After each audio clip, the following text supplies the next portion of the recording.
जी जी वो इंसान ही क्या जिसमें दाग ही ना हो।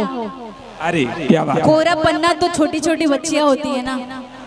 दो लाइनें और भोजपुरी में बोलना चाहूंगा, जोरदार ताली बजा दीजिए।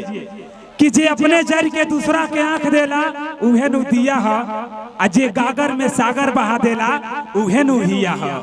कि जे अपने जर के दूसरा के आंख देला उहे नु दिया है, आ जे गागर में सागर बहा देला उहे नु हिया है। आ आजकल बाह तो सभे पकड़ लेता, जैसे रउरा बाह पकड़वा लेता नहीं बिना भैया से। एक्सक्यूज मी, अबे एक सेकंड मैंने बाह पकड़वाया नहीं था यहाँ। सुनिए मेरी बात सुनिए, बात सुनिए। जी जी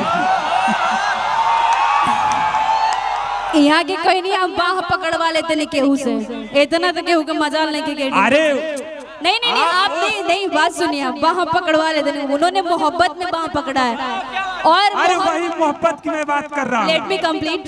और मोहब्बत में ही कोई मेरा बाजू और हाथ पकड़ सकता है, इससे तो क्यों ना जाना की हिम्मत नहीं खे। वाह वाह, ये तो एक कलाकार की सम्मान है। इधर सुनिए, थोड़ा सा वो शब्द पूरा हो जाए। मैं चाहती हूँ आइए हाथ में हाथ डाल के आइए आइए आइए, भले लड़ाई हुई तो हुई। कि जे अपने जर के दूसरा के आंख देला उहे नु दिया है, अजे गागर में सागर बहा देला उहे नु हिया है। आजकल बाह तो सबे पकड़ लेता, लेकिन जे एक बार बाह पकड़ के जिनको निभका दे उहे नु पिया है, उहे नु पिया। एक बार जोरदार ताली बजा दीजिए। जिन देखिए इनकी भैया दोबारा शादी करी का। अरे अभी मुझे तो नहीं मालूम है कि आप विवाहित हैं कि अविवाहित हैं, और ना ही इनके बारे में मालूम है, लेकिन बेस्ट परफॉर्मेंस यहाँ पर दोनों लोगों के द्वारा ना भाई रही ना, तो यही जवाब पे कर लेते। अच्छा क्या ये हुई ना मर्दानगी वाली बात। एक कल जलाउसी मरद। चलिए एक बार जोरदार ताली बजा दीजिए आप सभी लोग, जोरदार ताली बजा दीजिए। देखिए अभी ये लोग चाह रहे हैं कि रात भर कार्यक्रम है, तो रात भर कार्यक्रम हम सभी लोग देखेंगे।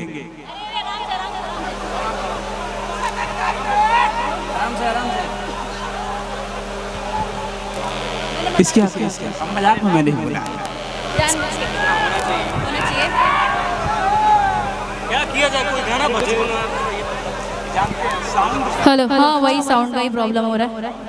क्या हुआ? Hello hello hello hello hello, थोड़ा सा बढ़ाइए उजर। अतुल भैया सफेद वाला बढ़ाइए। Hello hello hello hello. गाना ओके, गाना गाए जा क्या भैया? बैठिए, इंस्ट्रूमेंट चालू करिए, चालू करिए भैया। सभी लोग आते हैं मिलके, आइए। गोलू भाई, गोलू जी आइए। आप भी गाइए। माइक सही करवाइए। माइक हेलो, बनवाइए। चलिए आप लोग आइए। मेरा वाला माइक बढ़ा दीजिए थोड़ा सा।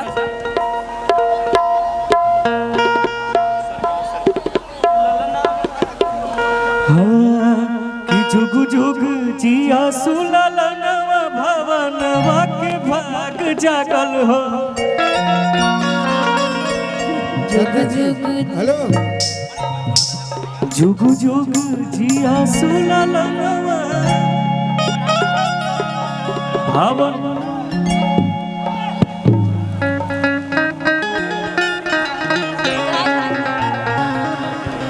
ललना लाल हुई है।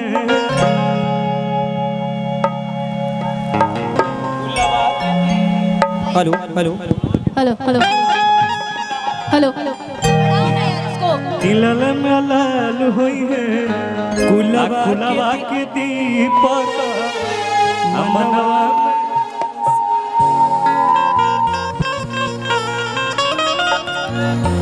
कि जुग जुग जिया सुललनवा भवनवा में भाग जागल हो। म्यूजिशियन चालू करिए। जुग जिया सुललनवा भवनवा के भाग जागल हो। तिललन लाल हुई है, गुलाबा के दीपक मनवा में। लाल होई है, गुलाबा के दीपक मनवा में आस जागल हो। जुग जुग जिया सुललनवा भवनवा के भाग जागल हो। जुग जुग जिया सुललनवा भवनवा के भाग जागल हो। तिललन लाल हुई है, गुलाबा के दीपक मनवा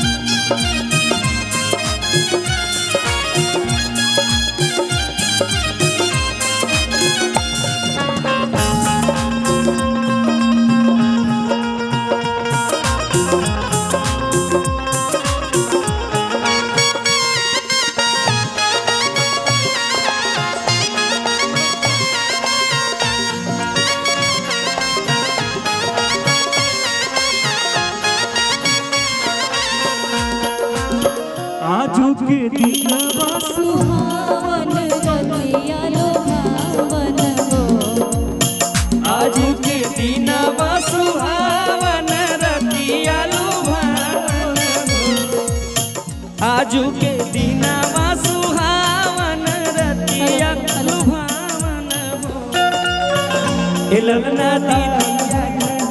ललना दीदिया के होरिला जन्म ले होरिलवा बड़ी सुंदर ललना दीदिया के जन्म ले होरिलवा बड़ी सुंदर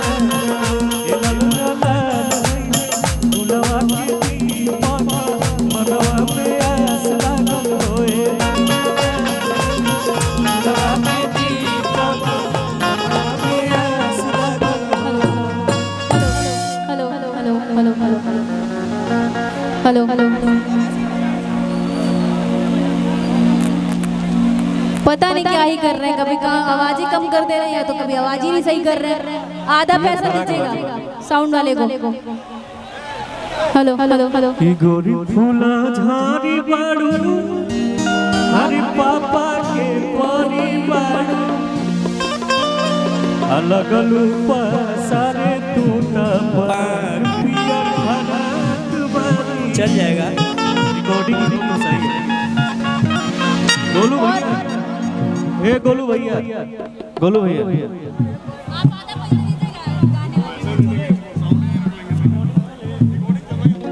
बंद कर देते हैं सब।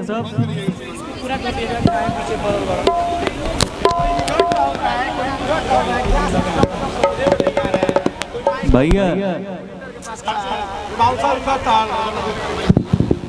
भैया रहने दीजिए, छोड़ दीजिए, रिकॉर्डिंग बजेगा।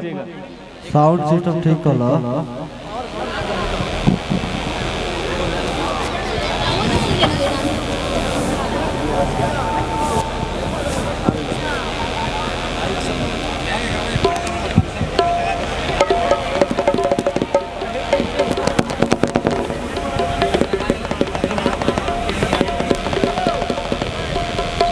कुछ कह दो भैया नरेश भैया, कहाँ से कि देखो यूट्यूब के दुनिया में जेकर जलवा बा आजकल, अंकेश इंटरटेनमेंट, उजाला इंटरटेनमेंट, सागर फिल्म्स, तमाम लोग आए बा। अभी तो इतना लाइट जला था कि केहू लोग हेलो हेलो हेलो हेलो, थोड़ा बहुत पीछे होइए। यहाँ से आप सब कोई नीचे आइए। यहाँ सोफा लगवा रहा हूँ, सब कोई आ जाइए, सब कोई आइए। आप लोगों से हाथ जोड़ के विनती है मेरा, आप लोग इधर आइए, इसको पीछे करिए। आप लोग 2 सोफा वहाँ से लेके आइए। वेटर यहाँ सोफा लगवाओ। आइए आप लोग, सोफा हम बनवा रहे हैं यहाँ पे। आइए नीचे आ जाइए, कोई वहाँ नहीं रहेगा, एक सोफा छोड़ के बाकी सबको नीचे आइए। बाउंसर भी यहाँ से और नीचे आ जाइए, साइड में आइए, इधर साइड में आइए। बाउंसर जितने